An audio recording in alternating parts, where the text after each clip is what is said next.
Seigneur, ta parole est grande, elle demeure à jamais.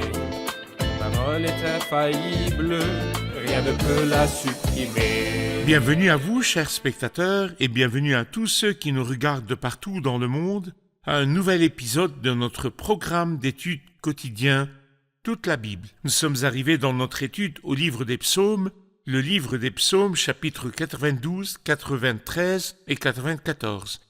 Dans le dernier épisode, nous avons terminé l'étude du psaume 91 qui parle de Christ qui a vaincu face à l'épreuve, contrairement au psaume 90 qui parle de l'échec de la nation dans le désert quand elle a échoué le test. Mais quand nous arrivons au psaume 92, nous arrivons à un psaume dont il est écrit que c'est un chant pour le jour du sabbat. Nous verrons ce qu'est le chant du sabbat avec notre frère qui nous honore au studio, le frère Youssef Riyad. Bienvenue, frère Youssef. Merci beaucoup, notre frère Riyad. Nous accueillons aussi nos invités qui sont avec nous. Bienvenue à tous. Frère Youssef, les psaumes 92, 93 et 94 seront notre sujet pour l'épisode d'aujourd'hui. Mais le titre du psaume 90 est chant pour le jour du sabbat. Que veut-il dire par le jour du sabbat? Eh bien, le mot sabbat est un mot hébreu. Bien qu'il soit un mot en arabe, c'est l'un des jours de la semaine, mais à l'origine, c'est un mot hébreu qui veut dire repos. Et c'est parce que Dieu a créé la terre et les cieux en 6 jours et puis s'est reposé le 7e jour. Donc ce jour a été appelé sabbat, ce qui veut dire repos. Donc ici, ce psaume parle du temps de repos parce qu'il y a une promesse que les saints auront le repos et que la terre aussi se reposera. Mais il y a même le repos de Dieu. D'après l'Épître aux Hébreux au chapitre 4, lorsque Dieu arrive à la plénitude du plan du ciel et de la terre, c'est le repos de Dieu. Alors je pense que ce psaume s'étend spirituellement et moralement et prophétiquement et dispensationnellement jusqu'à ce jour joyeux où Dieu se reposera et l'homme aussi se reposera. Est-ce que le mot repos veut dire la fin de la fatigue? Quelqu'un est fatigué et se repose? Ou y a-t-il une autre signification? Eh bien, si nous disons que Dieu s'est reposé le 7e jour, on ne peut pas dire qu'il était fatigué et que c'est pour cela qu'il s'était reposé. Mais on peut dire que lorsqu'il a fini toutes ses œuvres et lorsqu'il a vu tout ce qu'il avait accompli et a dit que c'était très bon, c'est là que Dieu s'est vraiment reposé. Comme par exemple quand une femme dit qu'elle ne se reposera pas avant que ses filles ne se marient. Mais qu'est-ce qui la fatigue? Non, cela veut dire que ses émotions se sont calmées lorsque ses enfants sont arrivés à la situation où elle voudrait les voir. Cette sensation de Exactement. Satisfaction et d'accomplissement. Comme quand un artiste termine de Très peindre bien. sa toile, il ressent le repos. Tout à fait. Je lirai quelques versets et je vous poserai ensuite une question. Il est bon de te louer, Éternel, et de célébrer ton nom très haut, d'annoncer le matin ta bonté et pendant les nuits ta fidélité, sur l'instrument à 10 cordes, sur le luth et au son de la harpe. Tu me réjouis parce que tu as accompli, Éternel, et je chante avec allégresse les œuvres de tes mains. Que tes œuvres sont grandes, Éternel, que tes pensées sont profondes. L'idiot n'y connaît rien, l'homme stupide n'y comprend rien. Si les méchants poussent comme l'herbe et tous ceux qui commettent l'injustice sont florissants, c'est pour être détruits à perpétuité. Mais toi, tu es le très haut pour toujours, Éternel. Car voici tes ennemis, Éternel. Voici tes ennemis, ils vont à leur perte. Tous ceux qui commettent l'injustice sont dispersés. Mais tu me donnes la force du buffle. Je suis arrosé avec une huile fraîche. Mon œil voit ceux qui m'espionnent, et mon oreille entend les méchants qui s'attaquent à moi. Je voudrais votre commentaire sur ces paroles. Eh bien, le psalmiste commence par cette belle expression « il est bon ». La première phrase du psaume est « il est bon ». Qu'est-ce qui est bon? Il est bon de te louer, Éternel, et de célébrer ton nom très haut. En effet, le fait de prendre l'habitude de remercier le Seigneur et de louer le Seigneur et de bénir le Seigneur est quelque chose de très bon. Il dit d'annoncer le matin ta bonté, c'est-à-dire très tôt le matin, et pendant les nuits ta fidélité, ce qui veut dire quand vient la nuit, je me souviens des actions du Seigneur et de sa fidélité tout le jour et je le remercie beaucoup. Je commence ma journée en me rappelant sa bonté et je lui demande cette bonté qui m'accompagnera toute la journée. Alors donc je déclare sa bonté le matin et sa fidélité toutes les nuits, c'est quelque chose de très bon. Et bien sûr, après cela, il nous parle de Dieu dans sa création et dans ses œuvres. Tu me réjouis par ce que tu accomplis, Éternel, et je chante avec allégresse les œuvres de tes mains. Mais il ajoute, l'idiot ne connaît rien, l'homme stupide n'y comprend rien, celui qui n'apprécie pas les œuvres de Dieu et ne voit pas l'empreinte de Dieu dans sa merveilleuse création, celui qui pense que la création s'est faite toute seule, sans vraiment voir la main de Dieu et la sagesse de Dieu et la grandeur de Dieu. Celui-là, le psalmiste l'appelle ici un homme stupide, un idiot.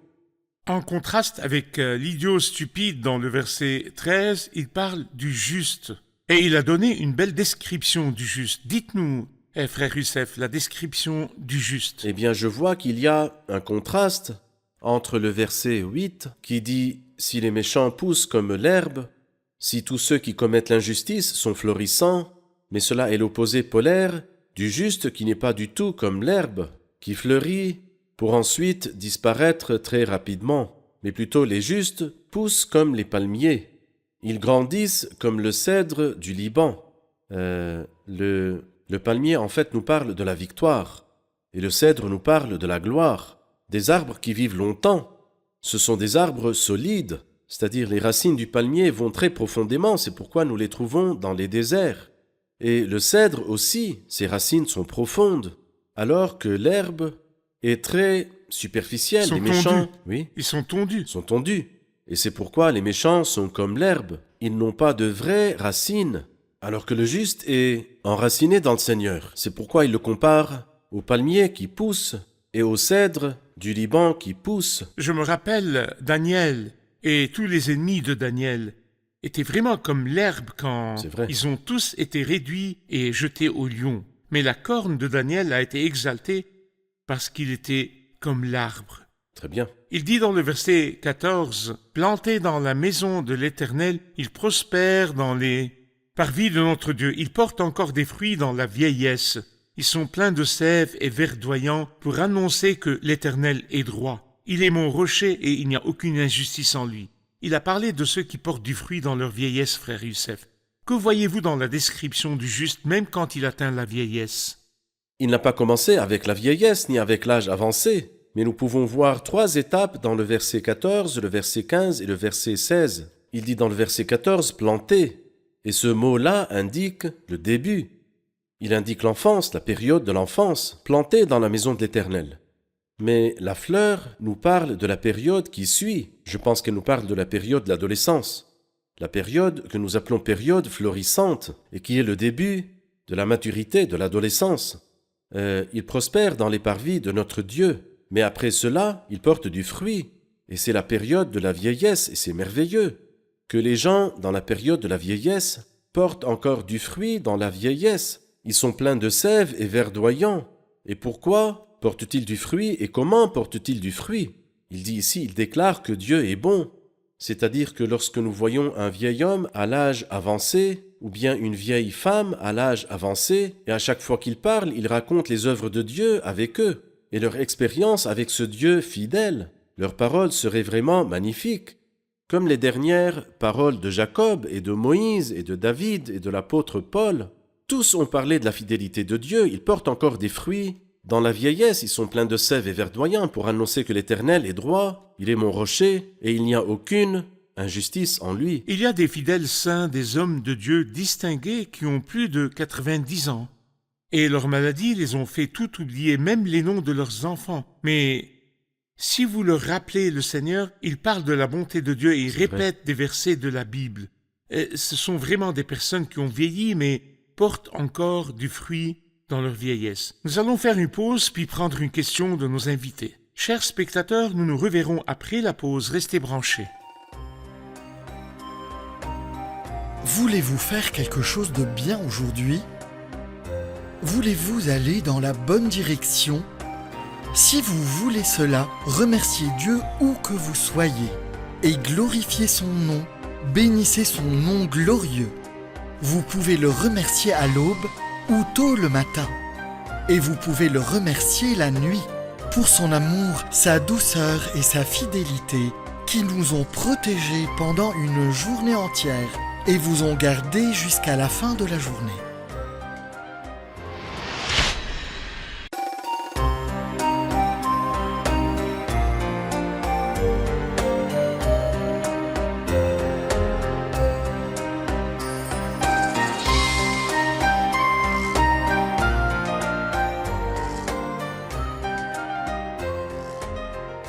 Nous revoici, chers spectateurs, et nous continuons notre étude des psaumes 92, 93 et 94. Une question de nos invités. Il dit dans le verset 11 « Mais tu me donnes la force du buffle, je suis arrosé avec une huile fraîche. » Pouvez-vous nous expliquer le buffle et l'huile fraîche? Que veut-il dire par ces mots, frère Youssef? Eh bien, la corne dans la Bible sainte symbolise la force. Et le buffle aussi symbolise la force. Et l'exaltation est aussi un symbole de force. Tu me donnes la force du buffle. Et ensuite, il dit « Je suis arrosé avec une huile fraîche ». Et l'huile dans la Bible sainte est une image du Saint-Esprit. Si nous retournons par exemple au psaume 75, au dernier verset, il dit « J'abattrai toutes les forces des méchants, je les abattrai, mais les forces du juste seront relevées. » Alors donc, le juste se distingue par deux choses. La première est la force. Quel est le secret de la force? L'huile fraîche. Et qu'est-ce que l'huile fraîche?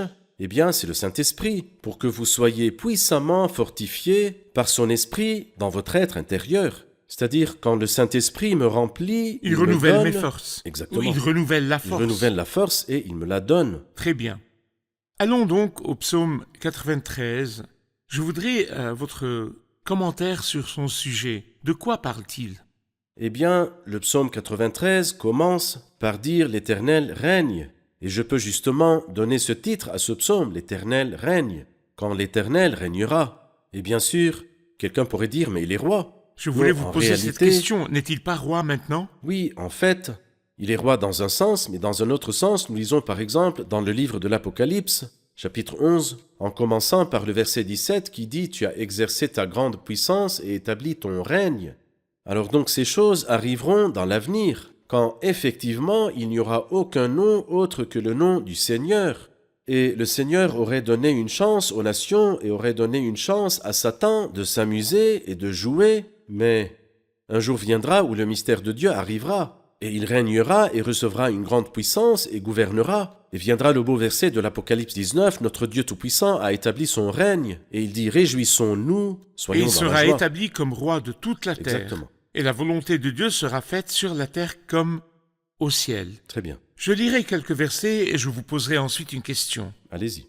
L'Éternel règne, il est revêtu de majesté. L'Éternel a la force en guise de vêtements, en guise de ceinture. Aussi, le monde est ferme, il n'est pas ébranlé.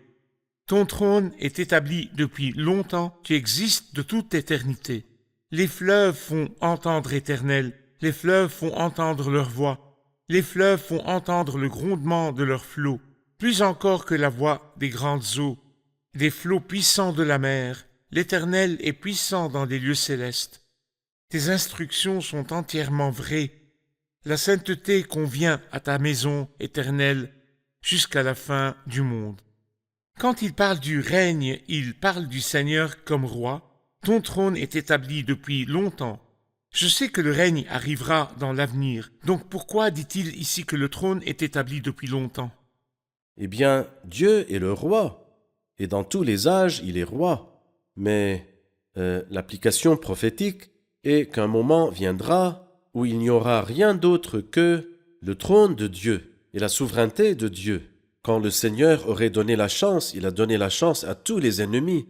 Mais après la fin de la période des nations, après la fin de la période de Satan, il n'y aura rien d'autre que ce vieux siège, que ce vieux trône, qui est le trône de Dieu sur toute la création.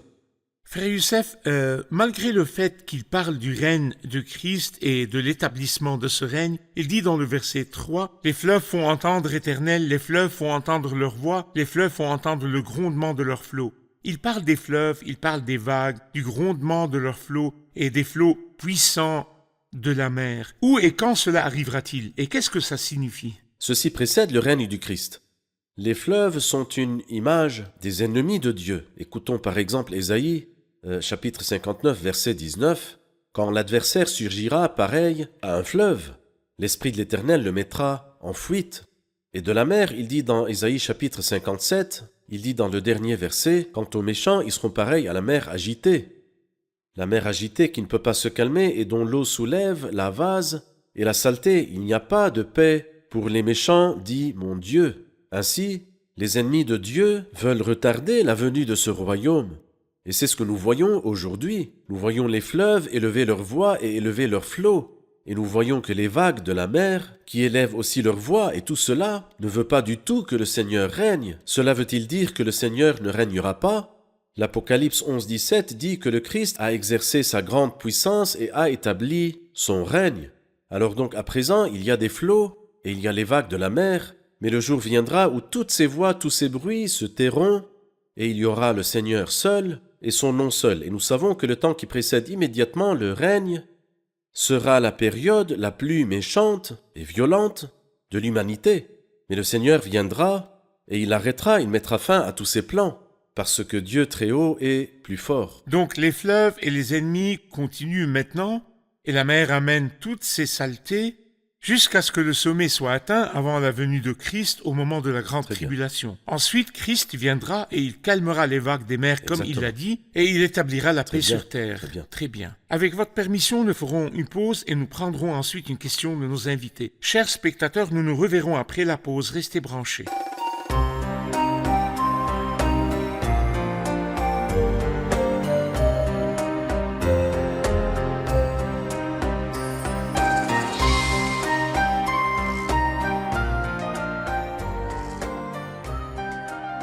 Nous revoici, chers spectateurs, et nous prenons une question de nos invités.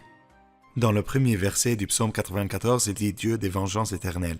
Mais ce titre est un peu difficile à utiliser pour décrire Dieu, Dieu des vengeances. Dieu des vengeances. Il est considéré comme le Dieu des vengeances. Nous savons qu'il est le Dieu de toute grâce. Donc, est-il le Dieu de grâce ou est-il le Dieu des vengeances? C'est là le problème de tant de personnes. C'est que tant que Dieu est le Dieu de la grâce, il ne peut pas être le Dieu de la vengeance. Mais moi, je ne vois absolument aucune contradiction entre le fait que Dieu est le Dieu de toute grâce et aussi le Dieu de toute vengeance. Dans Romains 11, il dit « Considère donc la bonté et la sévérité de Dieu. Sévérité envers ceux qui sont tombés et bonté envers toi si tu demeures dans sa bonté. » Et lorsque nous lisons dans Ésaïe chapitre 61, le Christ dit pour proclamer une année de grâce de l'Éternel, c'est le Dieu de grâce. Mais il dit immédiatement après ça, un jour de vengeance de notre Dieu. Alors donc il est aussi le Dieu des vengeances. Et en fait, je n'ai pas besoin du tout de défendre Dieu comme le Dieu des vengeances, parce que c'est une révélation et une partie de la révélation divine de Dieu. Lorsqu'il dit dans Romains chapitre 12 « C'est à moi qu'appartient la vengeance », dit le Seigneur. C'est une chose terrible que de tomber entre les mains du Dieu vivant. Ces paroles sont dans la révélation de la Bible. En fait, les gens ont fait une caricature de Dieu disant qu'il est grâce sans vengeance. C'est une image qui est fausse, qu'il est amour sans sainteté. C'est une fausse image aussi. Et la Bible sainte n'est absolument pas responsable de cette image-là. Et encore plus que cela, l'une des gloires de Dieu est la vengeance. Par exemple, dans l'Épître aux Romains, chapitre 9, quand il nous parle de la patience de Dieu avant la colère. Alors que dit-il? Au verset 22, il dit « Que dire si Dieu voulant montrer sa colère et faire connaître sa puissance, a supporté avec une grande patience des vases de colère, tout prêts pour la perdition? Et que dire s'il a voulu faire connaître la richesse de sa gloire envers des vases de compassion qu'il a d'avance préparés pour la gloire? Alors donc, parmi les gloires de Dieu et ses attributs révélés, il y a la vengeance et la colère, Le jugement en général. le jugement. Et de l'autre côté, la grâce. Dieu montrera la grâce. Et actuellement, nous sommes dans le temps de la grâce. Mais que se passera-t-il après la fin du temps de la grâce? Un jour de vengeance de notre Dieu arrivera. Il a dit dans Luc 21, car ce seront des jours de vengeance où s'accomplira tout ce qui est écrit. Alors il y a la vengeance, et ceux qui regardent doivent faire attention, que celui qui méprise la grâce maintenant, il ne lui restera rien d'autre que la vengeance, et il se nuira à lui-même. Donc la vengeance vient des œuvres de Dieu liées au jugement. Oui, Car il est le juge de toute la terre qui fait ce qui est bon Oui. et juste. très bien. Quand il a parlé du Dieu de vengeance qui doit s'élever et juger la terre, il a donné une description de ceux qui sont jugés devant lui. Il dit d'eux, dans le verset 2, orgueilleux. Il dit qu'ils sont méchants. Il dit d'eux, tous ceux qui commettent l'injustice se vantent. Éternel, ils écrasent ton peuple, ils humilient ton héritage. Ils égorgent la veuve et l'étranger, ils assassinent les orphelins, et ils disent, l'Éternel ne le voit pas, le Dieu de Jacob n'y fait pas attention. Attention. Il les décrit et il dit qu'ils disent dans leur cœur que Dieu ne voit pas. C'est vrai. Parlez-nous-en, frère Youssef. Eh bien, Dieu ne jugera pas les gens pieux, les gens qui le craignent. Et c'est pour cela qu'il n'y a donc maintenant aucune condamnation pour ceux qui sont en Jésus-Christ. Cependant, il faut savoir que la colère de Dieu est révélée dans les cieux contre toute l'injustice de l'homme et ses péchés. Les injustes, comme nous l'avons lu, ici il les appelle orgueilleux, des méchants qui commettent l'injustice, et criminels. Ils égorgent la veuve, ils assassinent les orphelins, c'est quoi? C'est des criminels. Je pense que nous voyons des gens autour de nous qui sont comme cela. Et les gens maintenant crient et disent « Où est la justice de Dieu et où sont les gouvernements ?» Ils abandonnent ces gens. Pourquoi laissent-ils ces méchants, ces criminels faire jusqu'à maintenant? Alors, la destruction des méchants provient de la miséricorde de Dieu. Lorsque nous arriverons au psaume 136, il dira « Oui, sa bonté dure éternellement ». Alors qu'a-t-il fait? C'est-à-dire, il a tué Sion, le roi des Amoréens, et Og, le roi de Basan. Oui, sa bonté dure éternellement. Il a détruit le Pharaon. Oui, sa bonté dure éternellement. La destruction des méchants est considérée comme une bonté de Dieu. Aujourd'hui, nous voudrions fermer nos yeux et les ouvrir, dormir et se réveiller pour voir que tous les méchants sont détruits. Mais cela n'arrive pas. Pourquoi? Parce que nous sommes dans la période de la grâce de Dieu. Mais cette période se terminera très bientôt, et il détruira tous les méchants. Il purifiera son royaume de toute cause de péché et de tous ceux qui font le mal. Il parle de ce que d'autres disent. Ils disent « L'Éternel ne le voit pas, le Dieu de Jacob n'y fait pas attention. Celui qui a fixé l'oreille, n'entendrait-il pas? Celui qui a formé l'œil, ne verrait-il pas? Celui qui corrige les nations, ne punirait-il pas? Lui qui enseigne à l'homme la connaissance, l'Éternel connaît les pensées de l'homme, il sait qu'elles sont sans valeur. Tout dépend de Dieu. Que voyez-vous en Dieu, frère Youssef? Eh bien, Dieu est le grand juste comme Élihu l'a appelé. Alors, en fait, nous dépendons de la bonté de Dieu et de la justice de Dieu, et rien en Dieu ne nous fait peur. Il a la justice, c'est une bonté. En fait, ceci est tout ce que nous espérons vraiment qu'il arrive. Il a de la bonté pour le bien des croyants, et il a le jugement, et ceci est pour nous sauver du peuple méchant qui ne veut pas se repentir. Il est celui qui a fixé l'oreille. C'est vrai, Et il entend. bien sûr. Je voudrais votre commentaire sur ce qu'il dit de lui-même. Ici, il a parlé des méchants, mais il commence à parler de lui-même à partir du verset 17. « Si l'Éternel n'était pas mon secours, j'habiterais bien vite dans le monde du silence. Quand je dis « Mon pied est en train de glisser, ta bonté éternelle me sert d'appui. Quand mon cœur est agité par une foule de pensées, tes consolations me rendent la joie. » Je voudrais votre commentaire sur ces paroles. Eh bien, le croyant n'est pas dispensé d'avoir parfois des soucis et des problèmes. Il dit « quand mon cœur est agité par mes pensées ». Mais lorsque viennent ces préoccupations, Dieu a des compensations. Tes consolations me rendent la joie. Et peut-être la plus belle image de cela est celle que nous voyons dans la deuxième épître aux Corinthiens, au 1er chapitre. Lorsque l'apôtre Paul parlait de son expérience et de combien il a souffert dans sa détresse, mais d'un autre côté, nous lisons à propos du réconfort 7 fois dans le 1er chapitre de la deuxième épître aux Corinthiens. Alors Dieu permet souvent les soucis, mais il donne aussi la consolation. Mais pourquoi? Où est la sagesse? En fait, c'est pour que nous puissions nous-mêmes réconforter ceux qui ont des problèmes avec le réconfort qui nous a été donné de la part de Dieu, pour que nous soyons des canaux pour le réconfort de Dieu. Et quand on entend des paroles consolantes de quelqu'un qui a été dans des difficultés, ce n'est pas comme quand on les entend de quelqu'un qui est dans un palais. Oui, les gens disent mieux vaut l'expérience que la Exactement. théorie. Très bien. Alors quand vous entendez des paroles encourageantes de quelqu'un qui est passé par la douleur avant vous, c'est très consolant. Notre Seigneur a été tenté en tout point comme nous, mais c'est aussi bon de trouver quelqu'un d'autre qui est comme moi, qui est passé par des difficultés et Dieu était avec lui et il me réconforte. Je pense que cela fait une grande différence. Merci, frère Youssef. Nous sommes arrivés à la fin de l'épisode. Que Dieu vous bénisse. Nous allons réviser l'épisode avec nos invités. Pour que le croyant porte du bon fruit dans sa vieillesse, il doit être planté dans la maison du Seigneur et dans la parole du Seigneur. Très bien. Nous avons vu que le juge est comme le palmier et comme le cèdre, et cela représente la victoire et la gloire. Et ça nous encourage à toujours montrer cette image. Ce qui m'émerveille en Dieu est qu'il n'est pas un Dieu qui a une seule face. Nous ne pouvons pas penser qu'il a une seule face. Nous ne pouvons pas penser qu'il est seulement le Dieu de grâce. mais il est le Dieu de grâce et il est le Dieu de vengeance. C'est bon de demander à Dieu sa bonté au début de la journée et à la fin de la journée de le remercier pour sa fidélité et sa bonté. Merci à tous, que Dieu vous bénisse. Merci Frère Youssef, que Dieu vous Vous aussi. bénisse. Chers spectateurs, je vous laisse avec cette merveilleuse promesse qui est conforme à la fidélité de Dieu qui ne change pas. Si les fleuves élèvent leur voix, même si leurs flots s'élèvent toujours et le feront encore plus dans toutes les étapes de la vie avant la venue de Christ, Dieu très haut est plus fort.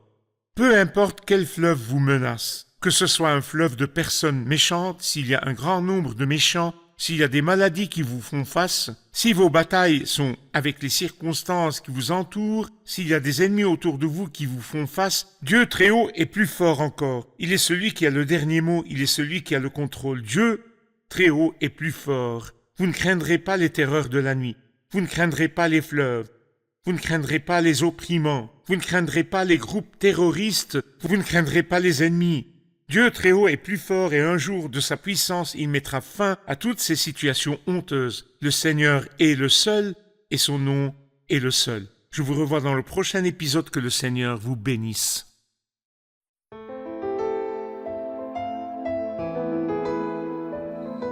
Seigneur, ta parole est grande, elle demeure à jamais. Ta parole est infaillible, rien ne peut la supprimer.